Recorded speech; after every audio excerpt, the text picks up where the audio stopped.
What's up, guys? My name's Dustin. I go by Limestone Picker here on YouTube. Today we're going to be starting from scratch building a toolkit for the junkyard.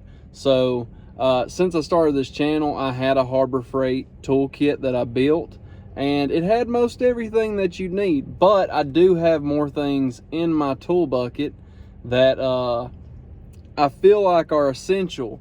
And whether or not you have tools or you don't have tools, this is going to be a budget-friendly way to get into this and make more money for you, for your family, whatever you're trying to do. But I want to redo my bucket because I do have like Klein stuff in there. I've got some not really crazy expensive stuff, but stuff that I don't want to just forget in the junkyard. And that's the great thing about Harbor Freight, is you can get quality tools cheaply that are easily replaceable. So we're going to be going into this Harbor Freight and from scratch building a tool bucket. I'm going to try and stay around $50, but if it does go over, I don't think it'll be awful. Just remember, if you're doing this and you have a bucket at your house, that's $5 right there you're saving. So there are ways around it. You can go to Walmart and find things, but in my experience, Harbor Freight has better quality stuff than Walmart, so and more variety and options of what you need. So let's go inside and build our budget toolkit. So I will go ahead and say that I do have an Inside Track membership for Harbor Freight, so that could potentially help me save some money, but as of right now, they just came off of a sale this weekend. I've never been to this Harbor Freight. This is in Decatur, Alabama. But we're gonna build our toolkit, and you can build this exact same kit at your local Harbor Freight.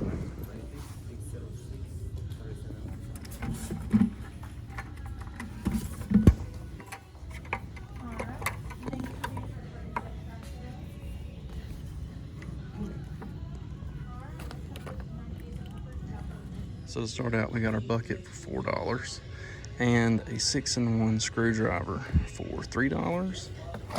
You're gonna need that. That's gonna come in handy. I do like the bags, but they're sold out. But so far, we're off to a good start. And another reason that I wanted to do it in Harbor Freight was they have the best option for a bucket bag, and it's very cheap compared to all the others.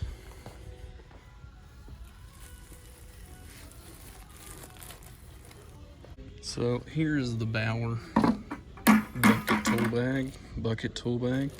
It is $10 here, and it is one of the greatest investments you can make.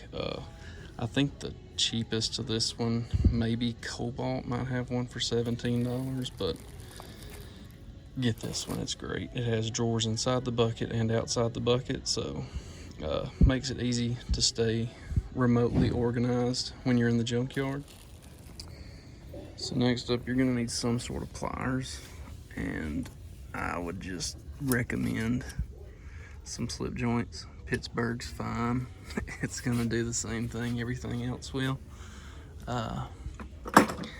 Those are $5, so they went up a little bit.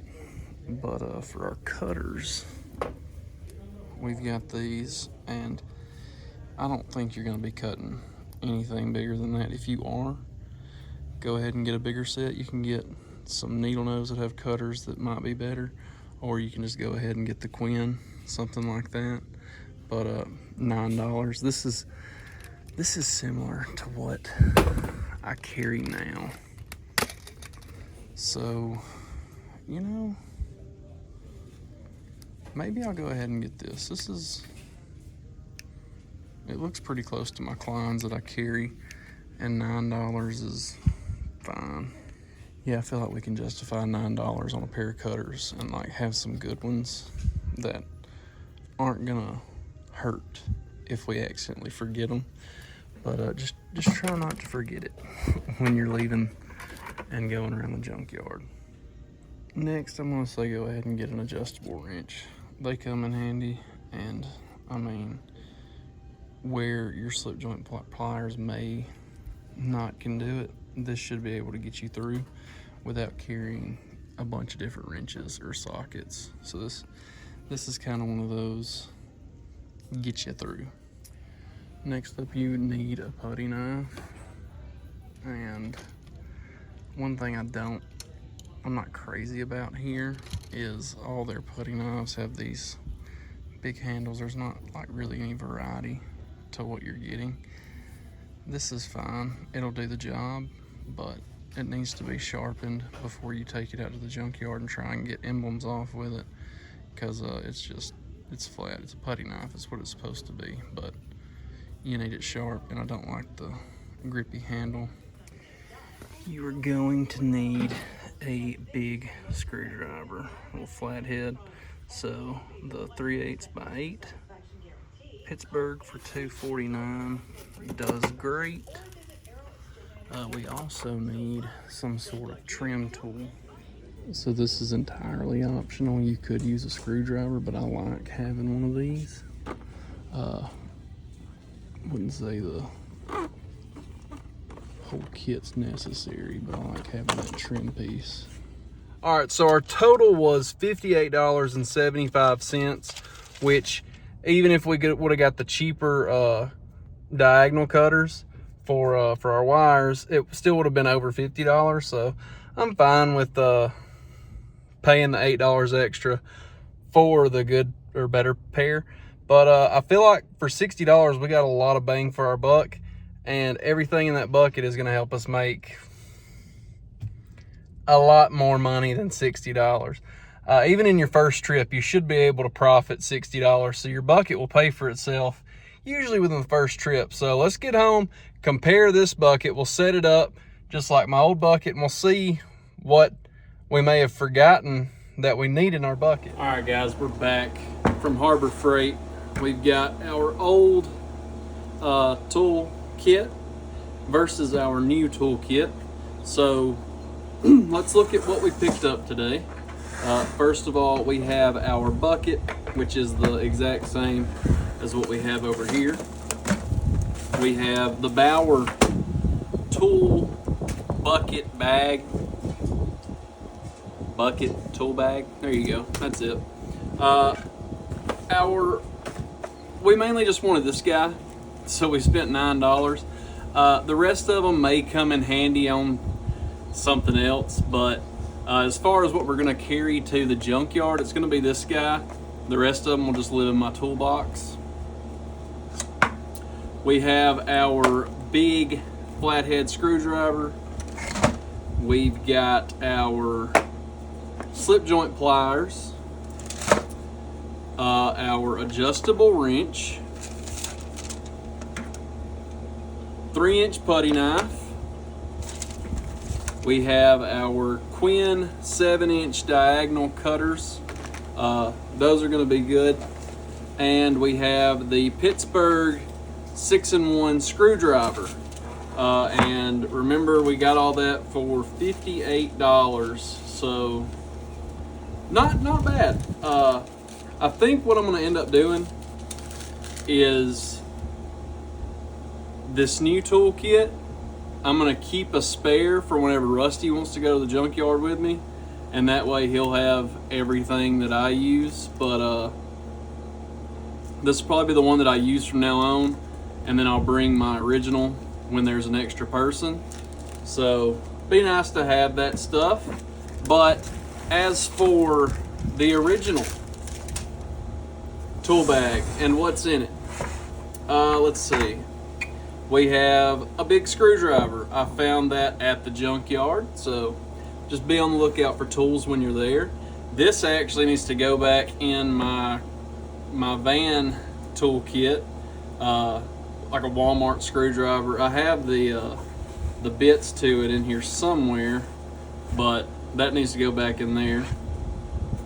We have the 8-inch adjustable wrench. I think that's the same exact one as what we just got. Yeah. So, and you can tell I barely ever use this. It has been used, but the metal's not that great if it's already like chipping and I've barely used it. I did have this guy in my original tool kit. It's like a little ratcheting screwdriver. It had different bits. I never use this. I would just use a screwdriver. I keep it just in case I ever have like a tight spot that I can't get a screwdriver into, but that's why I left it off this list, because I rarely ever use it. We've got a Sharpie. We didn't get writing utensils, but if you should have a permanent marker somewhere in your house. There is the 6-in-1 screwdriver, same as what we got today. There's a piece of my tool that I made to take emblems off. And that is all of, well, hold on. This goes in that Hyper Tough kit also. I carried that to get specific sun visors out of cars, the ones that have like Torx heads. I don't think I ever used it, so we have the Pittsburgh slip joint pliers. These have seen some use. They don't even, yeah, when you get them they have Pittsburgh on them. Mine has wore off, which I don't really think that I use them that much, but apparently I do, or the print's just terrible on them. Here is my pry tool. This came with a Scorch radio kit, so that's where I got this one from, but it's the exact same as what came in that kit. So another Sharpie. We have a 10mm wrench. So where did I get this? I think I got this from a pawn shop. And 10mm is going to probably be the most common that you find on vehicles. So I wanted to keep this just in case, but you can get a 10mm wrench anywhere. Go to a pawn shop, go to estate sales, you'll find a wrench somewhere. And then I have just a 1/4-inch breaker bar with a 10mm on it, just in case. Again, like I said, that's the most common, and I don't think I've ever used them in the junkyard. I don't pull parts where I need that. I'm sure there's gonna be something eventually that I need that for, but so far I haven't really needed it. I think I may have used it when I took the grill off for Jernigan's Ford, but other than that, I haven't removed anything that I needed those for. This is the Pittsburgh screwdriver that I bought for this toolkit in the original video, and it's the same as what we had before. And we have a pair of Craftsman Robo grips. These are supposed to be in my toolbox, not in this bag. I'm not really sure why they're in the bag, but they are. So then we got a pair of needle nose pliers, which are probably just in there because I didn't need them in my box. So is that everything in my tool bag? Everything but a bolt. I don't know what that goes to, but that's everything out of our tool bag. And yeah, let me know what you think this toolkit needs. Something that I left out, something that you carry with you. Some people carry drills. I'll carry a drill if there's something that I know I'm gonna need it for, or a Sawzall, something like that. But just piddling around and trying to find some profitable items, this right here will get you through it. My cutters were not in here. I think I needed to use them the other day, so I pulled them out, but that's why we've got the new kit. But yeah guys, that's it for this video. I hope you liked it. I hope you enjoyed it. I hope you had a little fun along the way. If you did, please don't forget to like, comment, and subscribe. I'll see you next time.